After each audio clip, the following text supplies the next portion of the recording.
जो मैंने अपनी मसीह लाइफ में देखा है, मैं आपको उस एक्सपीरियंस से और वचन से आपको बताता हूं प्रार्थना कैसे करनी चाहिए। सीधा डायरेक्ट प्रभु यीशु मसीह का वचन करें। आज बड़े ध्यान से इस प्रार्थना को, इस वचन को सुनना। अगर आपने सुना और माना, लाइफ सेम नहीं होगी, उत्तर आएंगे, आपकी लाइफ रिलीज होगी, शैतान से डिलीवरेंस होगी, हर तरह से आप ऊंचा जाएंगे। आमीन खड़कने वाला चाहिए जरा। अपने हाथों को उठाओ। जो कुछ आज मैं सुनता हूं, मैं उस पे फलों को लाकर अपने परमेश्वर को खुश करूंगा प्रभु यीशु मसीह के सामर्थी नाम में। जोर से तारीफ करो, जितने हाथों में ताकत है, जोर से। लूका 6 उसकी 12 और 13 आयत को हम पढ़ेंगे। उसमें लिखा है कि उन दिनों में वह पहाड़ पर प्रार्थना करने के लिए गया और परमेश्वर से प्रार्थना करने में सारी रात बिताई। जब दिन हुआ तो उसने अपने चेलों को बुलाकर उनमें से 12 चुन लिए और उनको प्रेरित कहा। बाइबल कहती है प्रभु यीशु मसीह ने सारी रात प्रार्थना की। पहाड़ पर प्रार्थना करने के लिए गए और सारी रात प्रार्थना करते रहे, क्योंकि दिन को परमेश्वर को चेलों को चुनना था। एक इंपॉर्टेंट काम परमेश्वर ने करना था। परमेश्वर ये नहीं चाहते थे कि वो चर्च को, कलीसिया को, लोगों को, क्योंकि प्रभु जानते थे कि उनका एक लिमिटेड टाइम है जो उन्होंने जीना है और उसके बाद क्रूस पर चढ़ना है, मरना है और फिर तीसरे दिन मुर्दों में से जी उठना है, फिर 40 दिन प्रीच करना है और उसके बाद 41वें दिन स्वर्ग पे चले जाना है और फिर उसने लेने आना है। ये परमेश्वर को मालूम था। तो परमेश्वर जानते थे कि उसके जाने के बाद वो चेले काम करेंगे जिन्होंने परमेश्वर से सीखा है। इसलिए अगर आप बाइबल को ध्यान से पढ़ेंगे तो परमेश्वर ने कुछ महीने ही लोगों के साथ उनको चंगा करते हुए और उनको प्रीच करते हुए बिताए। कुछ लोग 34 दिन कहते हैं, हम 2 महीने भी लगा लें। और बाकी के 3.5 साल उसने चेलों को ट्रेंड करने के लिए, चेलों को सिखाने के लिए बिताए, क्योंकि परमेश्वर ये जानते थे कि अब ये मेरा सुसमाचार चेले आके लेके जाएंगे। तो परमेश्वर ये जानते थे कि मैं चर्च को कमजोर लीडर ना दूं, डाइवर्टेड लीडर ना दे दूं, शारीरिक अगुवे ना दे दूं, गलत अगुवे ना दे दूं। तो परमेश्वर ने अपने डिसीजन को सही करने के लिए सारी रात प्रार्थना की। लेकिन आज का विश्वासी जब पता है कि सुबह एक बड़ी अच्छी डील करने के लिए जाना है, रात को वो मोबाइल पे लगा होता है और 2 बजे व्हाट्सएप चला के, फेसबुक चला के, सारे दोस्तों को इंस्टाग्राम पे चेक करके फिर वो सोता है और फिर लाइफ में गलतियां करता है और फिर इल्जाम दूसरों पे डालता है। यार ये बंदा गलत मिल गया लाइफ में, यार मेरा पार्टनर गलत मिल गया, बिजनेस पार्टनर सही नहीं मिलिया मैनू, यार मैनू उन्हें धोखा दे दिता। जीसस जानते थे कि अपना फेलियर किसी के ऊपर डालने के बजाय ये अच्छा है कि मैं सारी रात परमेश्वर से प्रार्थना करूं और परमेश्वर से अगुवाई को मांगूं और अपने डिसीजंस के ऊपर परमेश्वर की अगुवाई को लूं, ताकि मैं कोई भी गलती ना करूं। हालांकि उन 12 चेलों में से एक व्यक्ति शैतान था, यहूदा इस्करियोती, लेकिन वो भी परमेश्वर की इच्छा के नीचे ही था कि उसका चेला ही उसे पकड़वाएगा। उसका प्रेम करने वाला, उसको चुंबन देने वाला, किस करने वाला चेला ही उसे पकड़वाएगा। लेकिन आज कितने विश्वासी हैं जो अपनी लाइफ के इंपॉर्टेंट डिसीजंस लेने हो तो वो प्रार्थना के साथ जाते हैं। आपके बच्चों को कौन से स्कूल में डालना है, ये प्रार्थना का विषय है। आपको किस जगह पर कैसे सेवकाई करनी है, प्रार्थना का विषय है। इस सेवकाई को करने से पहले, इस सेवकाई को शुरू करने से पहले मैं लंबी लंबी रातों प्रार्थनाओं में रहा हूं कि मुझे किस तरह से शुरुआत करनी है, कहां करनी है, मुझे कुछ मालूम नहीं था।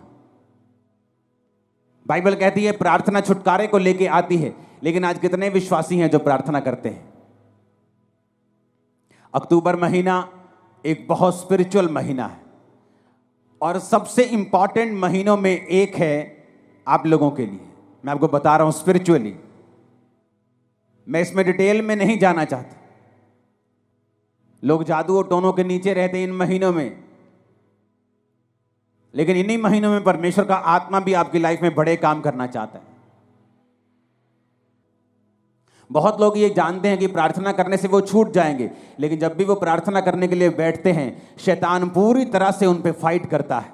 आपके परिवार के बीच से होके, आपके शरीर के बीच से होके, इच्छाओं के बीच से होके, आपको जब प्रार्थना करने का समय होता है, हर तरह के नेगेटिव ख्याल आपके मन में आता है, हर तरह का अविश्वास आपके मन में आता है।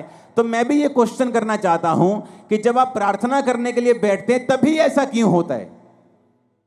आप टीवी देखने के लिए बैठते तब ऐसा क्यों नहीं होता?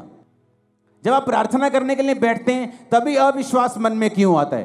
तभी शैतान मन में क्यों आता है? तभी नेगेटिव बात मन में क्यों आती? तभी पाप मन में क्यों आता है? क्योंकि शैतान को मालूम है प्रेयर में छुटकारा है। उसको पता है कि प्रेयर के द्वारा ही आप अगले लेवल तक जा सकते हो। उसको पता है कि प्रेयर के द्वारा ही आप ऐसे डिसीजन ले सकते हो जो आप अपने दिमाग से कभी नहीं ले पा रहे थे। क्योंकि उसको पता है कि जब आप प्रेयर करेंगे तो परमेश्वर आपकी स्पिरिट में आपकी अगुवाई करेगा। झट से आपको अंदर एक लाइट की तरह जगता है, जैसे लाइट जगती है ना एकदम कमरे में, वो मोमेंट एक लाइट की तरह होता है। जस्ट आपकी स्पिरिट में ऐसे आता है लाइट की तरह, और आपको मालूम होता है कि परमेश्वर ने आपसे बात की है। लेकिन ये सारी चीजें प्रार्थना में होती हैं और वचन पढ़ने के दौरान होती हैं, जब आप प्रार्थना वाले स्थान में होते हैं और आप वचन पढ़ते हैं। आप जानते हैं बाइबल में लिखा है कि प्रभु यीशु मसीह के कोड़े खाने से आप लोग चंगे हुए। लिखा है कि नहीं लिखा? तब भी कुछ विश्वासी बीमार रहेंगे। ऐसा क्यों? अगर यीशु मसीह के कोड़े खाने से हम चंगे हुए हैं, अगर हमारे परमेश्वर ने प्राइस पे कर दिया है, मूल्य अदा कर दिया है, तो फिर भी बीमारी क्यों? बीमारी इसलिए क्योंकि बाइबल का वचन कभी भी अपने आप पूरा नहीं होता। जिस तरह इंडिया का संविधान जो आपको ताकत देता है, जो ये कहता है कि जब आपने एक प्रॉपर्टी के पैसे पे कर दिए और वो प्रॉपर्टी की रजिस्ट्री आपके नाम के ऊपर है, तो कोई दूसरा उस पर कब्जा नहीं कर सकता, लेकिन फिर भी लोग कब्जा कर लेते हैं, हाँ या ना? फिर आप क्या करते हैं? आप कोर्ट में जाते हैं। आप कोर्ट में जाके बोलते हैं जज साहब को, जज साहब आपके संविधान में लिखा है कि ऐसा ऐसा ऐसा लॉ है, इस लॉ के मुताबिक ये मैं इस प्रॉपर्टी का मालिक हूं, कागज मेरे नाम पे हैं। तो वो जज डिसीजन देता है, जब सब कुछ जांच परख लेता है कि उस बंदे को बाहर निकाला जाए। लेकिन अगर आप केस नहीं करेंगे तो वो बंदा जो है वो आपकी प्रॉपर्टी के ऊपर कब्जा किए रहेगा। आप रोते रहिए, आप करलाते रहिए, आप भीख मांगते रहिए, आप रेंट पे रहते रहिए, आप कुछ भी करते रहिए, नुकसान झेलते रहिए, लेकिन ये सारी चीजें आपका छुटकारे का कारण नहीं बन सकती जब तक आप केस नहीं करेंगे।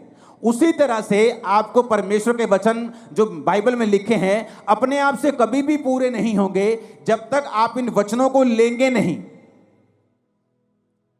जब 2005 में बीमार था, जब मैंने आपको अपनी बाइबल, पहली बाइबल दिखाई थी, तो वो कहीं कहीं से काली है, कहीं कहीं से वो येलो है। क्यों? क्योंकि मेरे सिर पे जब मेरे को मेंटली अपसेट के अटैक होते थे तो बहुत सारा अनॉइंटिंग ऑयल मेरे सिर पे लगा रहता था। तो जब वचन मेरे सामने आता था, जहां हीलिंग होती थी, जहां कुछ छुटकारे का वचन होता था, तो मुझे रोना आता था और मैं बाइबल को पकड़ के ऐसे सिर पे लगाता था, वो तेल लगता था पेपर्स के ऊपर, वो काले हो जाते थे। तो मैं प्रभु से पूछता था कि परमेश्वर तेरे वचन में लिखा हुआ है, मैंने थोड़ी लिखा है, ये वचन मैंने थोड़ी बनाया है, तेरे वचन में लिखा हुआ है धर्मी का वंश बचाया जाएगा, तेरे वचन में लिखा हुआ है कि तेरे कोड़े खाने से मैं चंगा हो चुका हूं, तेरे वचन में लिखा हुआ है, अब ये तेरा वचन मेरी जिंदगी में पूरा हो। अपने आप कुछ नहीं होगा। पेंटीकोस्त के दिन चेले प्रार्थना कर रहे थे। क्या प्रार्थना कर रहे थे? जब पवित्र आत्मा उतरा, मैंने लोगों को पूछा, मैं लोगों को पूछता हूं क्या प्रार्थना कर रहे थे कि पवित्र आत्मा उतरा? कहते जी प्रार्थना कर रहे थे कि परमेश्वर तेरा आत्मा उतरे। मैंने कहा ऐसा तो नहीं लिखा बाइबल में। वचन कहता है, उन्होंने पुराने नियम का वचन निकाल के योएल नबी की पुस्तक निकाली और कहा प्रभु तेरे वचन में लिखा है अंत के दिनों में तू अपना आत्मा सब मनुष्यों के ऊपर उंडेलेगा। अब तू अपने लिखे हुए वचन के अनुसार अपना आत्मा दे। जब परमेश्वर आपको लिखे हुए वचन से प्रार्थना करते हुए देखता है तो वो आपकी प्रार्थना मोड़ सकता है, खाली भेज सकता है, लेकिन वो अपने लिखे हुए वचन के बीच से की गई प्रार्थना को खाली नहीं भेजता। कितने मेरी बात को समझ रहे हैं? जब आप जज को बोलते हैं जज साहब इसको छोड़ दीजिए, ये अपनी मां का एक लौता बेटा है, इसकी मां मर जाएगी, तो जज इस बिहाफ पर गुनहगार को छोड़ता नहीं है। आप कुछ भी मत बोलिए जज को, ये अकेला बेटा है कि इसकी मां के 14 बच्चे हैं, छोड़ दीजिए। आप ये बताइए जज को कि ये प्रूफ है जी, ये निर्दोष है। जज और कुछ नहीं पूछेगा, उसको छोड़ देगा, हाँ या ना।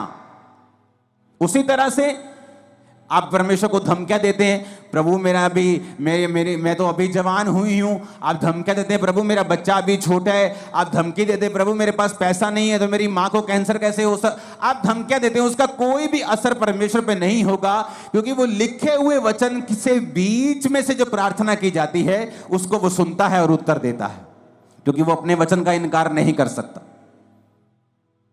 एक विश्वासी को कैसे प्रार्थना करनी चाहिए, आज बड़े ध्यान से इस प्रार्थना को, इस वचन को सुनना। अगर आपने सुना और माना, लाइफ सेम नहीं होगी, उत्तर आएंगे, आपकी लाइफ रिलीज होगी, शैतान से डिलीवरेंस होगी, हर तरह से आप ऊंचा जाएंगे। आमीन खड़कने वाला चाहिए जरा। अब आपको बात बड़े ध्यान से समझना है, एक विश्वासी को प्रार्थना कैसे करनी चाहिए, यह मैं आपको समझाता हूं। ये मैं उन लोगों को समझाता हूं कई बार जो मेरे पास मिलने के लिए आते हैं, लेकिन आज मैं आप सबको समझा रहा हूं। एक विश्वासी को प्रार्थना कैसे करनी चाहिए, कौन सी प्रार्थना है जिससे आपकी लाइफ में रिजल्ट आता है। अब आपने ये बात समझ ली कि प्रार्थना जरूरी है, प्रार्थना नहीं करेंगे परमेश्वर उत्तर नहीं देगा। उसने लिखा है मांगो तो दिया जाएगा। वचन, ये आप बोलेंगे वचन में तो लिखा है कि परमेश्वर मांगने से पहले जानता है तुम्हें किन वस्तुओं की जरूरत है। हाँ, वो जानता है तुम्हें किन वस्तुओं की जरूरत है, लेकिन देता तभी है जब तुम मांगते हो, क्योंकि वो अपने वचन को पूरा करता है। मांगो तो दिया, ढूंढो तो तुम, खटखटाओ तो तुम्हारे लिए खोला जाएगा। अब शैतान बुरी कोशिश करता है कि जब तुम प्रार्थना करने के लिए बैठो, तुम्हें फोन याद आ जाए, तुम्हें सॉन्ग याद आ जाए, तुम्हें कुछ बात याद आ जाए, तुम्हें काम याद आ जाए, एनीथिंग पॉसिबल, पॉजिटिव और नेगेटिव एनीथिंग वो आपको याद करवाएगा, क्योंकि उसको मालूम है कि प्रार्थना ही एक ऐसा एक लौता माध्यम है जिसके द्वारा तुम परमेश्वर के साथ जुड़ते हो और आगे बढ़ते हो, और परमेश्वर का आत्मा तुम्हारी अगुवाई करता है। जो मैंने अपनी मसीह लाइफ में देखा है, मैं आपको उस एक्सपीरियंस से और वचन से आपको बताता हूं प्रार्थना कैसे करनी चाहिए। आपको दिन में सुबह प्रार्थना करनी चाहिए, आपकी पर्सनल प्रेयर, जिसमें आप सिर्फ अपने लिए, अपने परिवार के लिए, अपने काम के लिए, अगर आप पास्टर हैं तो अपनी सेवकाई के लिए आप प्रार्थना करते हैं। अगर आप सुबह 1.5 घंटा प्रार्थना करने के लिए बैठे हैं, क्योंकि उसके बाद आपको काम पे निकलना है, तो आपको पौना घंटा प्रार्थना करनी है, 45 मिनट। आधा घंटा आप वचन पढ़ें और बाकी का 15 मिनट आप वचन को खोलें और अपनी लाइफ के मुताबिक, मान लीजिए एक विश्वासी बीमार है, वो नीति वचन को निकाले 3 को, वो यशाया 54 को, वो भजन संहिता 103 को, वो इस तरह के वचन निकाले जहां परमेश्वर ने आपको शारीरिक चंगाई की वायदा किया है। आप उस वचन को पढ़ें कि परमेश्वर तेरे वचन में लिखा है। जिस तरह जब मुझे रोग था तो मैं परमेश्वर को बोलता था कि प्रभु तेरे वचन में लिखा है भजन संहिता में कि तू मुझे दीर्घ आयु से तृप्त करेगा, तो मैं प्रभु से बात करता था, लड़ता था, जैसे फाइट करते हैं। किससे? वचन से। इमोशनल फाइट नहीं, उसका कोई फायदा नहीं। वचन से फाइट करना। परमेश्वर कहता है वचन से अपने प्रमाण मुझे दो, सबूत दो मुझे, क्यों मैं तुम्हें चंगा करूं, क्यों तुझे बच्चा दूं, क्यों ब्लेस करूं, सबूत दो। क्या है सबूत? सबूत वचन है। तो प्रभु से मैं बोलता था प्रभु तेरे वचन में लिखा है कि तू मुझे दीर्घ आयु से तृप्त करेगा, तो क्या इस रोग के साथ मैं दीर्घ आयु जी सकता हूं? अगर जी सकता हूं तो ये दीर्घ आयु किस काम की होगी अगर मैं सारी उम्र रोगी रहूंगा? तो मैं इस तरह से प्रभु के साथ फाइट करता था कि प्रभु तेरे वचन में लिखा है कि तू मुझे दीर्घ आयु से तृप्त करेगा। एक टेस्टिमनी को मैं पढ़ रहा था एक सिस्टर की, आज बहुत सारी जबरदस्त गवाहियां आपने सुनी, तारीफ करो सब गवाहियों के लिए। तो मैं गवाही जब सुन रहा था तो एक सिस्टर थी जिसने वचन सुना, और वचन सुनने के बाद उसने रोज वचन के बीच से प्रार्थना करनी शुरू कर दी। तो हुआ क्या था, उसके यूट्रस में बीमारी थी, उसको बेबी नहीं, हस्बैंड में भी रोग था, बेबी नहीं हो सकता था। लेकिन उसे ये मालूम हुआ कि वचन के बीच से अगर मैं प्रार्थना करूंगी, प्रभु को उसके वायदे याद करवाऊंगी, तो ये परमेश्वर संभव है। उसने प्रार्थना करनी शुरू कर दी वचन से कि प्रभु तेरे वचन में लिखा है कि धर्मी का वंश बचाया जाएगा। मेरा वंश कहां है? क्या मैं धर्मी नहीं हूं? मैं तुझ पे विश्वास करती हूं तो मैं एक धर्मी हूं। प्रभु तेरे वचन में लिखा हुआ है कि तू बांझ को घर में लड़कों का आनंद करने वाली माता बनाता है। प्रभु तेरे वचन में लिखा हुआ है कि तू हमें फलवंत करेगा। प्रभु तूने आदम को कहा था be fruitful and be multiply. बिना बच्चे के मैं मल्टीप्लाई कैसे हो सकती हूं? तो उसने रोज क्या किया, वचन के बीच से प्रभु को प्रार्थना करनी शुरू कर दी।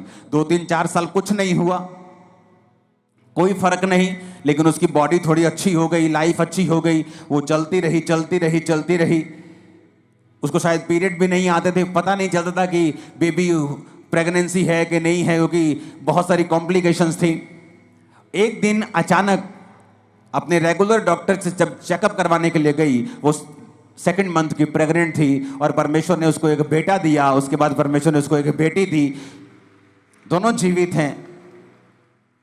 आप जब सुबह प्रार्थना करने के लिए उठें तो अगर आप 1.5 घंटा प्रार्थना करते हैं तो 45 मिनट प्रार्थना करें। उसमें आपको क्या बोलना है? आप कुछ भी बोलें, वो परमेश्वर है, वो कोई बाबा नहीं है कि आप एक वर्ड थोड़ा इधर उधर बोल देंगे तो वो आपकी जान ले लेगा या आपको श्रापित कर देगा।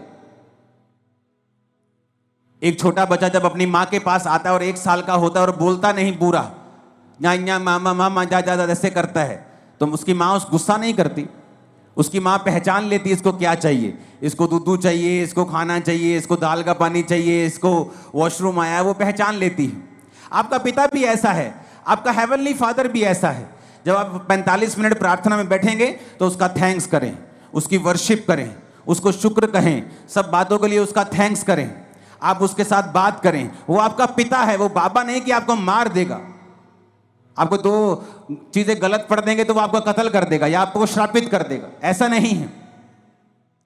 लेकिन वो ऐसा परमेश्वर भी है जो ये कहता है कि अपना प्रमाण मुझे दो, जो ये चाहता है कि उसके बच्चे एक्टिव रीति से ये जाने कि वचन में क्या लिखा है और वचन में कौन सी चीजें हैं, क्या अधिकार हैं हमारे पास वचन के बीच से जो हमें इस्तेमाल करने हैं। तो जब आप सुबह प्रार्थना करने के लिए 45 मिनट उठे और आपने प्रार्थना की, आपने थैंक्स किया, आपने वर्शिप की, आपने प्रभु का थैंक्स किया, 45 मिनट हो गए, आपने आधा घंटा बाइबल पढ़ी। अब अगले 15 मिनट, आधा घंटा बड़ा इंपॉर्टेंट है। उसमें क्या करना है? वचन निकालना है जो आपकी लाइफ से संबंधित है। आपको हीलिंग चाहिए, हीलिंग के वचन निकालें। आपको बच्चा चाहिए, उस बच्चे के वचन निकालें। जहां परमेश्वर ने आपको वंश आशीषित करने का आपको वायदा किया है, परमेश्वर ने कहा वो व्यक्ति जो परमेश्वर की इच्छाओं पर चलेगा और उससे उसका डर मानेगा, परमेश्वर उसको उसी मार्ग में चलाएगा जिससे वो प्रसन्न होता है, उसका वंश पृथ्वी पर पराक्रमी होगा। तो परमेश्वर कहते तुम्हारे बच्चे जो होंगे पृथ्वी के ऊपर पराक्रमी होंगे, बड़े बड़े काम करने वाले होंगे, डरपोक बच्चे नहीं होंगे। तो आप इस वचन का फायदा उठा सकते हो। अगर आपके बच्चे डरपोक है तो, अगर आपके बच्चे अनसक्सेसफुल है तो, कम पढ़ते हैं तो, समझ नहीं आती कि प्रभु तेरे वचन में लिखा है कि तेरा वंश पृथ्वी के ऊपर पराक्रमी होगा, मेरे बच्चों को पराक्रमी बना, मेरे बच्चों को एक्सीलेंट बना, मेरे बच्चों को ब्लेस कर। हर एक चीज के लिए बाइबल में परमेश्वर का वायदा है, वचन है। आप अपने मोहल्ले में क्रिश्चियन हैं, आप एक छोटा मोटा बिजनेस करते हैं, आप अगर वचन को जानते होंगे आप उस वचन को निकाल लेंगे। प्रभु तेरे वचन में लिखा है, तूने कहा है कि तू मुझे सब जातियों से श्रेष्ठ करेगा, सब दूसरी जातियां अन्य जातियों से तू मुझे श्रेष्ठ करेगा। प्रभु मैं प्रार्थना करता हूं, मैं अपने टाइट को भी बोता हूं, मैं आज प्रार्थना करता हूं, मुझे सबसे श्रेष्ठ बनना है, मुझे बेस्ट बनना है अपने बिजनेस में, अपनी लाइफ में मुझे बेस्ट चाहिए। आप बेस्ट होंगे अगले 7 सालों के अंदर। लेकिन क्या आपने वो मांगा? नहीं, आपने मांगा नहीं।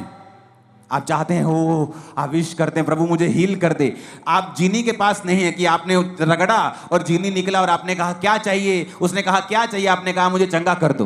परमेश्वर कहता मांगो तो दिया जाएगा, अपने प्रमाण दो, अपना मुकदमा लड़ो। आज लोगों को इतना भी मालूम नहीं है कि जो उन्हें चाहिए बाइबल में कहां लिखा है। कुछ का बहाना है वो तो अनपढ़ है। आज अगर तुम्हारी बहन वेस्टर्न यूनियन में 10,000 रुपए भेज दे इंग्लिश में लिख के, तुम भाई साहब 15 मिनट में पैसे निकाल के ले आओगे। तुम्हें पता है किससे पढ़वाना है, किसको 10 रुपए का लालच देना है, किस पोते को बोलना है, किस पोती को बोलना है 100 रुपए देके और पैसे निकलवा के लेके आने। लेकिन जब बाइबल पढ़ने का समय आता है, आपको ट्यूशन रखनी चाहिए। अगर आप अनपढ़ है तो 2 महीने में बाइबल पढ़नी सीखो, खुद समझो बाइबल में कहां कहां वो वचन लिखे हैं जो आपको जरूरी चाहिए, जो आपके लिए एक हथियार की तरह काम करेंगे। ऊंची आवाज में हालेलुया बोलो जरा। अगर आप प्रार्थना नहीं करेंगे, इसका मतलब आपने प्रभु से मांगा नहीं। आपने मांगा नहीं, आपने पाया नहीं। उसने कहा मांगो तो दिया जाएगा। तो मेरी प्रार्थना कैसे होती थी? सुबह जब प्रार्थना करो तो मैं लिखे हुए पॉइंट्स के साथ प्रार्थना करता, मुझे ये चाहिए, वो पॉइंट लिखना, उस पॉइंट के हिसाब से वचन निकालना और प्रभु को कहना, प्रभु तेरे वचन में लिखा हुआ है, मैंने नहीं लिखा, तूने लिखा है, तूने लिखा है अपने वचन में, इस वचन को परमेश्वर मेरी लाइफ में पूरा कर। वचन के साथ 15 मिनट के लिए लास्ट प्रार्थना करना, वचन से परमेश्वर को याद करवाना। अगर आपको कोई सीरियस प्रॉब्लम है तो उसके बाद आप शाम को प्रार्थना करें फिर 1.5 घंटा, और उसके बाद सेम वही प्रार्थना रात को करें 1.5 घंटा। अगर आप ठीक हैं, आपकी लाइफ में ओके है, आप ब्लेस्ड हैं, आप 1 घंटा 1 घंटा 1 घंटा आप 3 बार प्रार्थना करें रोज। सुबह 1 घंटा, शाम को 1 घंटा, रात को 1 घंटा। आप शाम को 1 घंटा नहीं दे सकते, आप काम, बिजनेस वूमन है, आप काम करने जाती हैं, आप एक बिजनेसमैन हैं, तो आप सुबह को 1.5 घंटा, रात को 1.5 घंटा परमेश्वर को दें। अपने दिन की शुरुआत प्रार्थना से करें, रात का अपना दिन का अंत प्रार्थना से करें। आप परमेश्वर को लिखे हुए वचनों से बताएं कि आपको क्या चाहिए, अपने पॉइंट्स को लिख कर रखें, उन पॉइंट्स के हिसाब से बाइबल के वचन निकालें और फिर परमेश्वर को उन वचनों से बताएं कि परमेश्वर मुझे ये चाहिए क्योंकि तेरे वचन में ये लिखा हुआ है। अगर आप अपना मुकदमा नहीं लड़ेंगे, अगर आप अपना मुकदमा पेश नहीं करेंगे, आप वचन के बीच से होकर लड़ाई नहीं करेंगे तो आपको नहीं मिलेगा। अब अपने आप में अंदर एक, पंजाबी के अंदर झाती मार के देखो अंदर जरा कि कितनी प्रार्थना करते हैं आप, या जो आपको चाहिए कि आपने उसे इनफ मांगा है, जो आपको प्रभु से चाहिए क्या आपने उसके लिए फाइट की है, क्या आपने उसके लिए लड़ाई की है? नहीं की। अगर केस बड़ा हो, आम बुखार हो तो पैरासीटामोल से ठीक हो सकता है, लेकिन बुखार अगर टीबी की वजह से हो तो टीबी की दवाई खानी पड़ती है।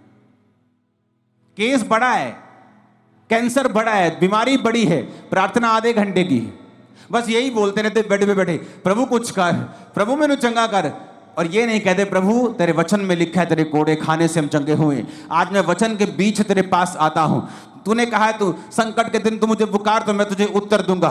तेरे वचन में लिखा हुआ है कि तू अपने धर्मी जन के अपराधों को माफ करता है, उनको चंगा भी करता है, लेकिन वचन के बीच से हमने कोई प्रार्थना नहीं की।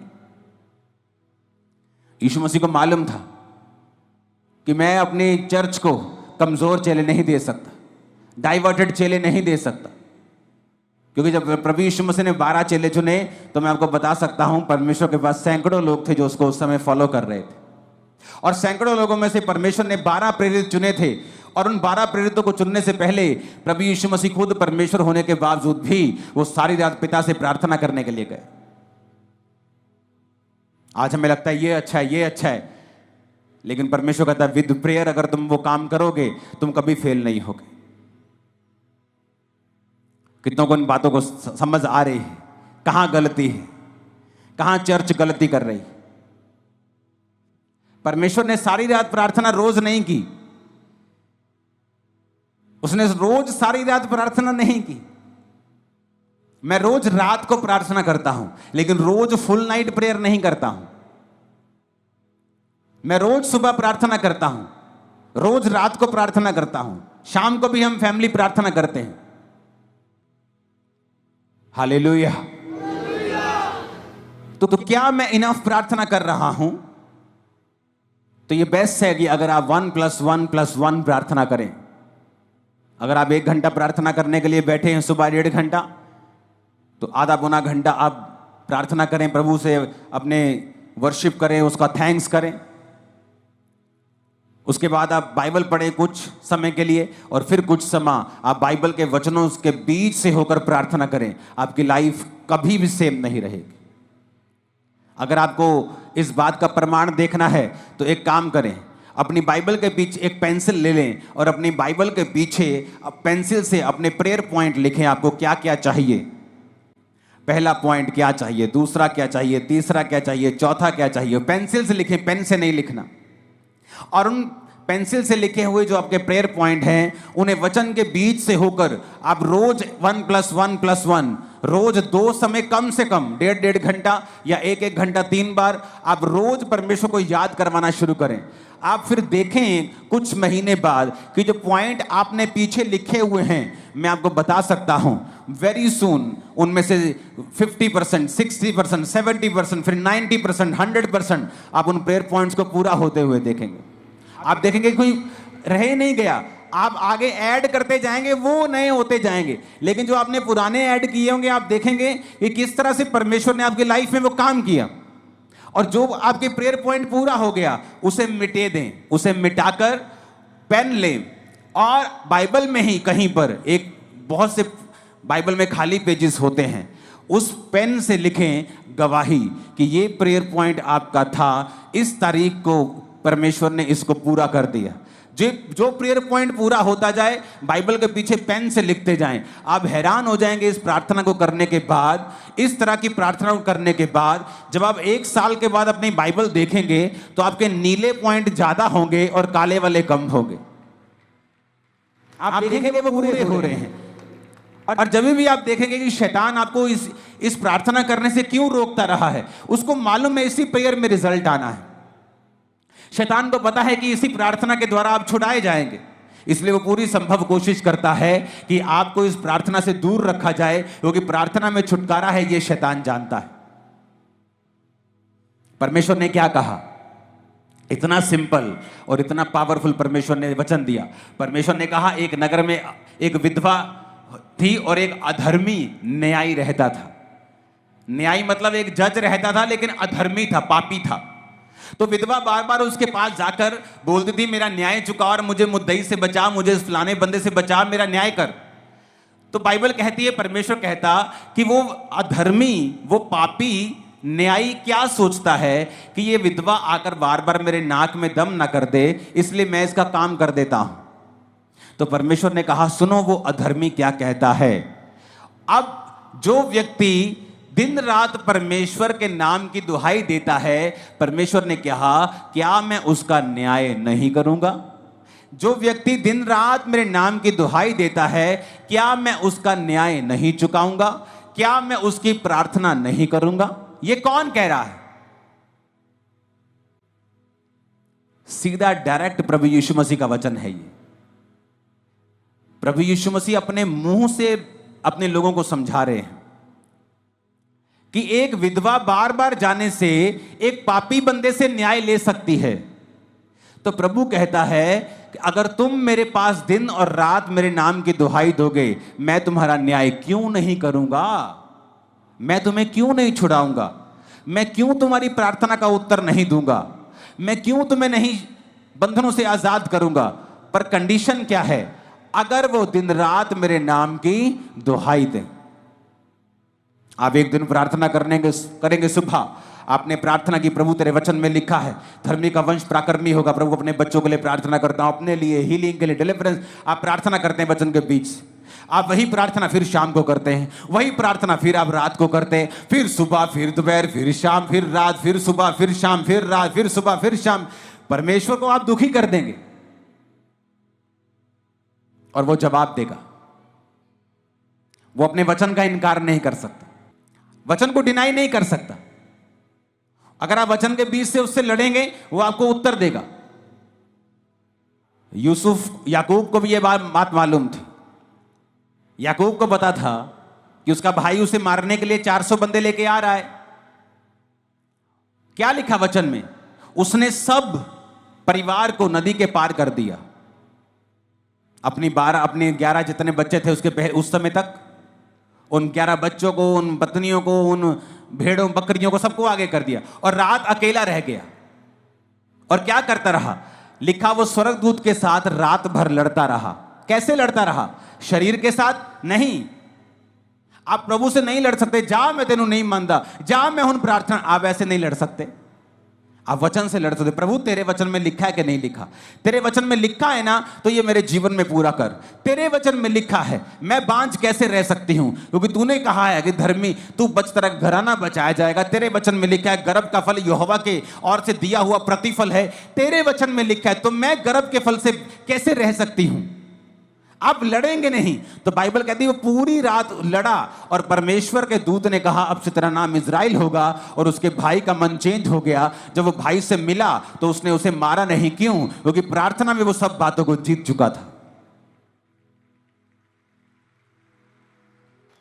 प्रभु ने उससे वायदा किया था कि मैं तेरे वंश को ये करूंगा, तेरे वंश को वो करूंगा। तो वो क्या फाइट कर रहा था? प्रभु मैंने थोड़ी कहा था कि मेरे वंश को तू ब्लेस कर। तूने कहा था कि तेरे वंश में राजा पैदा होंगे। तूने कहा था कि तेरे वंश में ये होगा। तूने मेरे बाप, तूने मेरे दादा, तूने मेरे फलाने को ये कहा था। वो परमेश्वर से इस वचन से फाइट कर रहा था कि तेरा वचन कहता है, तेरा वायदा है, तूने कहा था कि मेरे दादा को, मेरे बाप को, मेरे दादा अब्राहम को तूने कहा था कि तेरा वंश ऐसा होगा। और तू जानता है परमेश्वर, मेरा भाई तुझ में नहीं है, एसाव तुझ में नहीं है, एसाव परमेश्वर में नहीं है। अगर वो परमेश्वर में होता तो कनानी लड़कियों से कभी भी शादी नहीं करता। मैं तुझ में हूं, मैं अपने दादा, अपने पिता का वंश हूं, मेरे वंश के साथ तेरा वायदा है। इस तरह से वो फाइट कर रहा था और परमेश्वर ने उसको सुना। जोर से हालेलुया बोलो जरा। आज से अगर ये प्रेयर शुरू की तो नीले पेन से लिखने के लिए जल्दी तैयार हो जाना। लिखना जरूर, आपको समझ आएगी मैं क्या कह रहा हूं। आप जब लिखना शुरू करेंगे पेंसिल से, जो आपको चाहिए, जो मिल गया उसे पेन से लिखेंगे, आपको रियलाइज होगा कि आपने परमेश्वर से कहीं अधिक पाया है। कितनी प्रार्थनाओं को परमेश्वर ने सुना है। आप भूल जाएंगे 3 साल में आज आपको क्या मिला था, लेकिन वो पेन से लिखा हुआ आपको याद करवाता रहेगा। उतना कॉन्फिडेंस आपका बढ़ेगा कि मुझे इस प्रार्थना से उत्तर मिले हैं, इस तरह से मुझे उत्तर मिला था इस समय, उस समय, फलाने साल। अगर उस साल में इतना फंसा हुआ था और मैंने इस रीति के साथ प्रार्थना की तो वो वचन तो सेम है, आज वो मुझे छुड़ाएगा जैसे उस समय परमेश्वर ने मुझे छुड़ाया था। तो वो सारी उम्र आपकी रक्षा करता रहेगा। इसलिए मैं कहता हूं अपनी बाइबल को ज्यादा चेंज मत करना। मेरी बाइबल का कवर कितनी बार फट जाता है, पेज फट जाता है, उसी को मैं चिपका लेता हूं। मेरे पास हजारों बाइबल पड़ी, लेकिन उस बाइबल में लिखा हुआ है, पीछे पॉइंट्स लिखे हैं, चीजें लिखी हैं, तो मैं चाहता नहीं कि वो मैं मिस करूं। हालेलुया बोलो ऊंची आवाज में। आज से ऊंची आवाज से बोलो, प्रार्थना करेंगे हम इसी तरह से करेंगे, वचन के बीच से करेंगे। आमीन बोलो ऊंची आवाज। ये अक्टूबर स्पिरिचुअल मंथ होगा, फाइट का, जीतने का, डिलीवरेंस का, आशीष का, फाइनेंशियल ब्लेसिंग का भी होगा। आमीन। रोज प्रार्थना करने के लिए तैयार हैं? कैसे प्रार्थना करेंगे रोज? और कहता दिन और रात मेरे नाम की जो दुहाई देंगे। कितना सिंपल है परमेश्वर। उसने कहा है कि विधवा अपना न्याय करवा सकती है, बेवकूफ हो तो तुम क्यों नहीं करवा सकते? एक अधर्मी से, एक पापी से विधवा अपना काम निकलवा सकती है, तो तुम्हारा दिमाग कहां है? तुम धर्मी से, तुम परमेश्वर से काम नहीं निकलवा सकते क्या?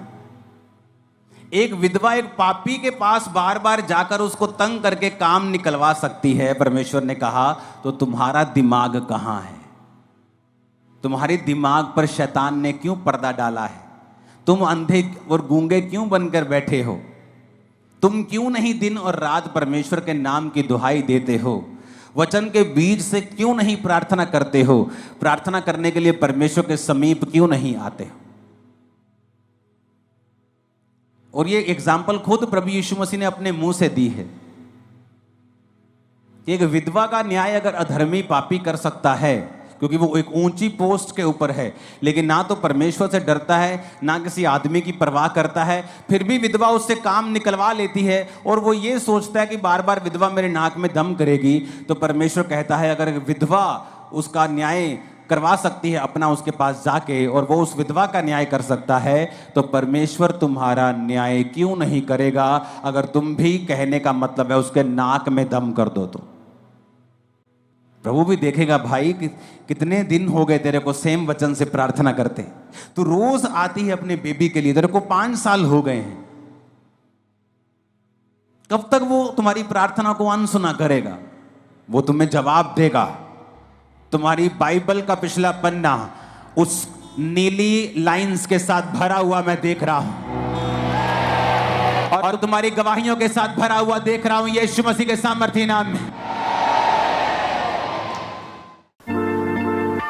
परमेश्वर के गहरे वेदों को परमेश्वर के दास के द्वारा जानने के लिए और ऐसी और नई वीडियोस को देखने के लिए हमारे YouTube चैनल को सब्सक्राइब करें और साथ में बेल आइकन को प्रेस करें, ताकि ऐसी और नई वीडियोस की नोटिफिकेशन सबसे पहले आप तक पहुंच सके। जुड़े रहें परमेश्वर की हजूरी के साथ। God bless you.